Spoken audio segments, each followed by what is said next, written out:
Bonjour à toutes et à tous et bienvenue dans votre rendez-vous quotidien Smart Éducation, un magazine dédié à la formation, aux nouveaux métiers, aux nouvelles pédagogies. Le rendez-vous qui donne un futur à la jeune génération. Notre invité aujourd'hui révolutionne l'apprentissage des langues étrangères. Comment ? Grâce à l'hypnose. Cet état de conscience utilisé déjà dans de nombreux domaines comme la médecine ou la psychothérapie se met aujourd'hui au service de l'apprentissage des langues. Comment ça marche exactement et pourquoi facilite-t-il l'instruction ? Peu après son retour du CES de Las Vegas, il est sur notre plateau. Gershon Pinault, cofondateur d'Hypknowledge, est avec nous. Bonjour. Bonjour Eva. Merci de nous accompagner aujourd'hui dans Smart Éducation. D'ailleurs, petite question d'abord sur le CES. Comment s'est déroulée cette édition 2022 du CES ? Vous y alliez pour chercher quoi déjà ? Nous, on y allait pour représenter la délégation de la Nouvelle-Aquitaine sous le pavillon France de la French Tech. Donc, on était vraiment, quelque part, on a amené une belle innovation tech. Et l'idée, c'était aussi de voir comment ce produit pouvait être accueilli par le marché américain et le marché international et de faire des très beaux contacts pour permettre des montées en compétences dans des entreprises et des universités américaines. Bien accueilli alors ? Ah ouais, vraiment. Bien accueilli par les Américains. Des phases de démo pendant 7-8 minutes. Donc, les Américains ont pu tester vraiment la découverte de la mise en état d'hypnose. Et c'était un très, très bel accueil du marché américain. On en ressort vraiment très content. Une édition particulière forcément avec le Covid, petit peu un climat un peu spécial qui a réduit le taux de visiteurs, mais qui au final... Mais vous avez fait le déplacement, vous ? Ah ouais, on a fait le déplacement avec toute la délégation. Enfin vraiment, c'était une fierté aussi de porter le pavillon France quand même. Bon, Gershon Pinault, on est vraiment ravis de vous avoir aujourd'hui pour nous expliquer un peu comment ça marche. Réexpliquez-nous déjà en première question, en quoi consiste cet état de conscience qu'est l'hypnose ? Expliquez-nous. L'idée, si j'imagine un instant T, j'ai en permanence mon système conscient qui pense et mon système inconscient qui traite une multitude de données. Ma conscience ne capte quelque part qu'un fraction de l'information. L'idée, si vous voulez, c'est de pouvoir aller solliciter le système inconscient, qui est une sorte de supercalculateur, pour permettre une intégration plus rapide et plus facile de la nouvelle langue. On est loin de l'hypnose du spectacle, là, ouais. On est d'accord. Le but de l'hypnose de spectacle est de créer un effet waouh pour animer une scène. Donc l'objectif, c'est d'amener de l'amusement. Dans l'hypnose pédagogique ou en préparation mentale ou thérapeutique, le but est d'amener une transformation intérieure de l'individu pour qu'il se transforme, qu'il dépasse ses blocages et qu'il avance.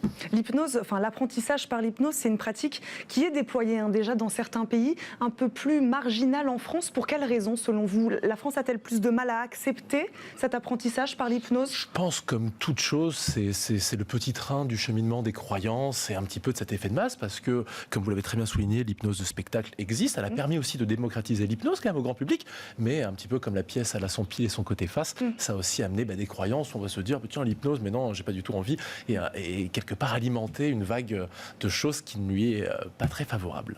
Est-ce que cette technique de l'hypnose, elle peut fonctionner sur n'importe quel individu ? On est tous réceptifs à l'état d'hypnose. On n'est pas tous réceptifs à certaines conditions d'hypnose. Typiquement, l'hypnose de spectacle, qui est très directive, est basée sur un mécanisme d'amusement. Donc, on n'a pas forcément envie de se retrouver dans une position pour faire rire les gens. Donc là, on va mettre en place des résistances. Par contre, si on a une problématique à travailler sur nous-mêmes, où on est vraiment motivé pour amener une transformation, on ira évidemment dans l'hypnose, puisque c'est un état tout à fait naturel. C'est juste...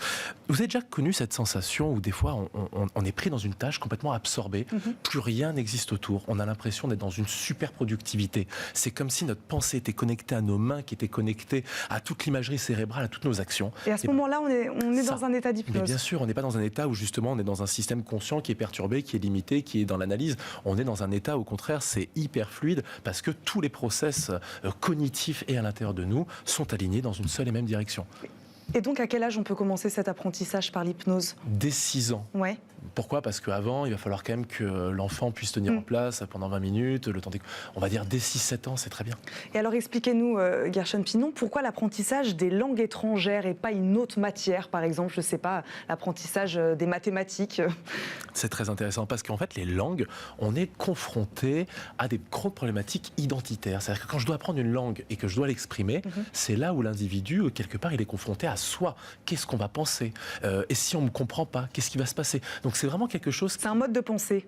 Ouais, mais c'est surtout que l'expression de la langue nous renvoie quelque part à nos difficultés, nos blocages et nos peurs et nos angoisses. Donc ça veut dire que c'est typiquement un apprentissage dans lequel on va retrouver beaucoup de problématiques, beaucoup de croyances limitantes, beaucoup de limites de la part des individus, le manque de confiance, le manque d'estime, la peur du jugement, la peur de mal faire. Donc c'est vraiment un monde qui est extrêmement ouvert et très propice à l'hypnose pour amener tout ce dépassement-là. Et alors expliquez-nous comment fonctionne Hypknowledge, comment ça marche ? Est-ce qu'il s'agit de pastilles audio à écouter ? Expliquez-nous concrètement votre solution. question. Ouais. Donc la méthode aujourd'hui, elle est très holistique, très globale pour vraiment intégrer et structurer tous les mécanismes d'apprentissage. Mais une fois connecté sur la plateforme, vous accédez à un ensemble de thématiques de cours qui sont directement corrélées à votre niveau dans lequel vous êtes. Donc HypnoLedge va vous accompagner, que vous soyez A1, tout débutant, jusqu'à un niveau plus expert. Dans chacun des cours, vous allez avoir tout un ensemble de modalités pédagogiques, notamment l'intégration du cours sous hypnose. Donc là, on est parti pour 25 minutes, 6 à 9 minutes de mise en état d'hypnose pour aller chercher vraiment cet état de surconcentration, de surfocus et de surabsorption. On met de côté le système conscient, comme ça on change le mécanisme analytique de la pensée, et au contraire, on est vraiment dans une absorption de la langue. Chacun des cours, ensuite, c'est suivi d'une phase de participation, toujours sous hypnose, pour être très cohérent dans la prononciation. Et ensuite, le reste de la méthode, extrêmement complète, enrichissement du vocabulaire, compréhension grammaticale, exercice, gamification, pour être pris dans un vrai parcours. Et une question que je me pose, c'est est-ce qu'on doit être dans un, je sais pas, un environnement bien précis pour écouter ces cours-là? Est-ce qu'il faut être, je sais pas, enfermé dans une pièce silencieuse? Voilà, c'est ce qu'on se dit, ou est-ce qu'on peut le faire, je sais pas, même au travail, quoi? On a fait des démos au CES de Las Vegas avec, je vous laisse imaginer, avec des personnes, le bois. Pas du tout, ça c'est une des idées reçues, c'est d'imaginer que l'hypnose justement se doit d'être fait dans un endroit calme, pas du tout.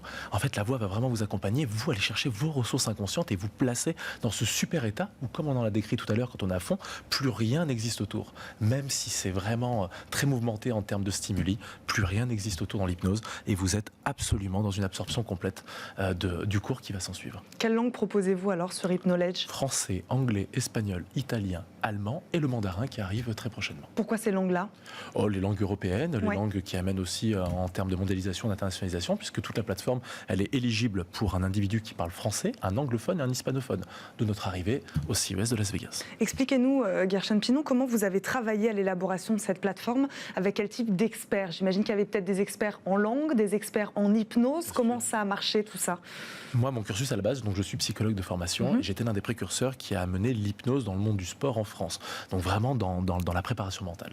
Et l'idée, donc je me suis entouré de mes 2 associés qui sont également hypnothérapeutes, on s'est entouré également de linguistes, de professeurs, avec pour seul objectif vraiment de réussir à bâtir aujourd'hui cette fameuse application qui va pouvoir avoir atteint un niveau de volumétrie très fort, qui va pouvoir être adapté à chacun, surtout qui va pouvoir être permis de travailler le tout sous hypnose pour travailler également tous les blocages. Pourquoi? Cela, on a parlé de la première dimension qui était la pédagogie, mais on a installé également dans la plateforme, qui est notre cœur de métier, une 60aine de séances d'hypnose orienté préparation mentale, orienté coaching, pour vraiment amener l'individu qui va se servir d'HypnoLedge à travailler sur lui, ses blocages autour de son estime, sur sa confiance, sur sa prise de parole en public, sur tous ces soft skills qui va lui permettre d'élaborer cette langue. Donc il fallait qu'on s'entoure de psy, d'hypnothérapeutes et de professeurs. C'est intéressant ce que vous dites, c'est essentiel en fait de commencer par là pour apprendre une langue étrangère, c'est déjà prendre confiance en soi. Je crois que l'apprentissage est vraiment un cercle vertueux qui vient nourrir la confiance. Alors j'apprends, je me sens en confiance, cette confiance me donne l'envie d'apprendre et on est vraiment dans ce cercle vertueux-là. Et ça, c'est très très fort. Qui sont vos clients aujourd'hui? Qui fait appel à vous? Sur le marché B2C, aujourd'hui, on a 120 000 utilisateurs sur le monde francophone. Et on attaque le monde anglophone et hispanophone. Sur le marché B2B, nous avons des entreprises, des écoles, des universités et des organismes de formation qui ont créé et qui se servent du support pédagogique HypnoLedge pour composer des parcours blindés dans leur centre de formation à eux. Qui peuvent être donc adaptés à leur cursus, à leur parcours de formation, et vous travaillez avec eux là-dessus? Nous, on leur met à disposition complètement l'outil, tout le support que l'on a créé, que l'on plug directement dans leur service, et eux vont pouvoir composer des formations entre cours en présentiel, cours en visio, basés sur le support, en plus avec le support HypnoLedge. Vous parlez des grandes écoles, c'est ça qui nous intéresse aussi dans Smart Education. Donc vous travaillez avec l'enseignement supérieur? Oui, on commence à y travailler avec l'enseignement supérieur. On a une... Comment vous ressentez, comment ils acceptent votre technologie, votre solution? Ils sont ouverts, ils se digitalisent, hein, elles se digitalisent, pardon, les grandes écoles. La porte d'entrée, elle est patente sur le hard skills propre à la langue. La porte d'entrée, c'est quand les decision makers qu'on a à faire comprennent que la force d'HypnoLedge, c'est de venir libérer les blocages de l'apprenant pour l'aider à construire sa confiance, son automatisme langagier, sa fluidité à l'oral, son expression.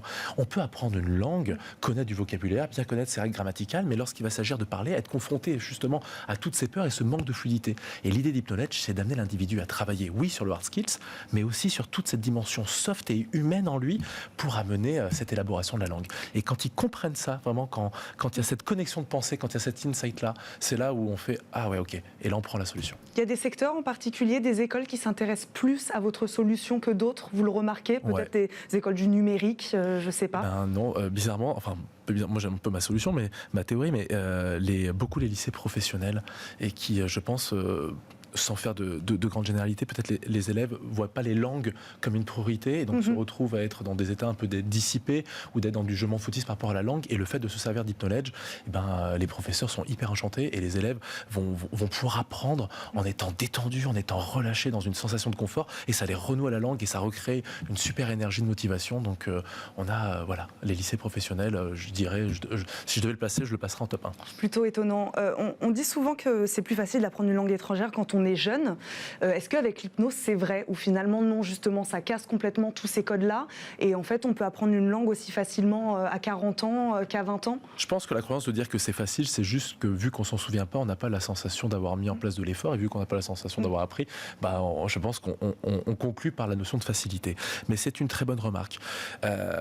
Si je n'apprends pas quelque part à travers l'hypnose, je laisse vraiment mon système conscient comprendre ce que je fais. Comme quand je suis dans un cours magistral, je vais avoir tendance à vouloir comprendre la nouvelle langue par rapport à l'algorithme et par rapport à toute la connaissance de ma langue maternelle. Donc ça crée quelque part du bon, parce que ça amène la pensée à faire des théories, mais ça crée beaucoup de problématiques. L'idée de l'hypnose, c'est justement de mettre de côté ce système analytique qui va chercher à penser, qui va chercher à penser par rapport à la langue française pour être vraiment dans l'absorption comme sa langue maternelle.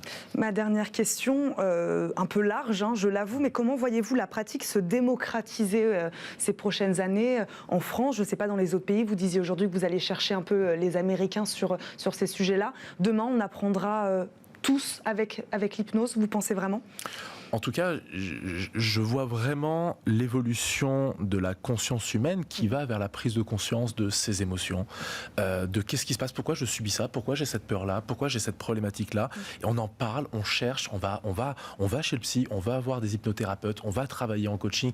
On est quand même dans une phase où l'humain évolue dans sa prise de conscience de lui-même, de son monde émotionnel et qui arrête de subir les blocages qu'il a pu accumuler dans le passé. Donc la tendance générale, elle va quand même vers la libération de soi, vers le développement personnel. Donc oui, je pense que quand on aura tous connecté que l'hypnose n'est pas un outil qui est pour le spectacle, mais bien un outil qui nous permet d'aller chercher nos ressources à nous pour faire bouger les réalités inconscientes et donc nos blocages, j'aime à penser qu'on ira tous. Faire de l'apprentissage quelque chose de plus doux, de plus serein, de plus sain, de plus acceptable. Ouais, plus serein, plus sain, plus acceptable et qui aura des bénéfices secondaires et collatéraux qu'on ne soupçonne même pas. Merci beaucoup Pierre Champinon d'avoir répondu à nos questions aujourd'hui. Vraiment, cofondateur d'HypnoLedge, merci d'être venu nous présenter cette solution dans Smart Education. C'est déjà la fin de cette émission, vous l'avez compris. Merci à vous aussi de nous avoir suivis. On se retrouve très vite pour un nouveau numéro. À très vite.